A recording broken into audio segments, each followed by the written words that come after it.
ఈ కంపెనీకి నేను మార్చి నుండి ఇప్పటి వరకు కంటిన్యూస్గా ఒక 17 అప్లికేషన్ సెండ్ చేసింటే ఒక్కటి షార్ట్ లిస్ట్ అయింది.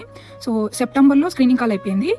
తర్వాత అక్టోబర్లో technical round, coding round, manager round అయిపోయింది. తర్వాత నవంబర్లో స్టేక్ హోల్డర్ రౌండ్ అన్నారు, అది కూడా కంప్లీట్ చేశాను. తర్వాత క్రిస్మస్ హాలిడేస్ అని ఏం అప్డేట్ లేదు. అడిగింటే రిక్వైజేషన్ డీటెయిల్స్ ఫైనలైజ్ కాలేదు, డిస్కస్ చేసి చెప్తామన్నారు.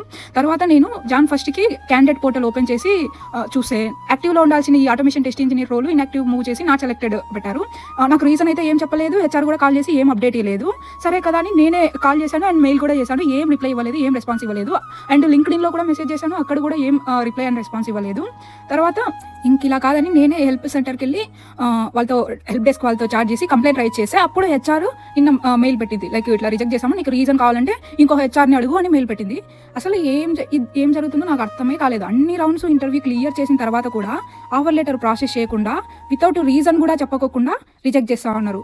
మళ్ళీ ఇది చిన్న కంపెనీలో కూడా కాదు, యూకేలోనే one of the top company.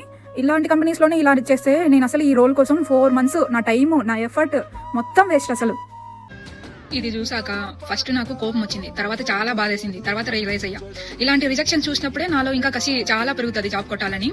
I won't give up. నా 2026 ఇంత వరస్ట్ గా స్టార్ట్ అయింది, బట్ ఎండింగ్ మాత్రం ఇలా ఉండదు. Yeah, that's it for this video. Thank you so much guys.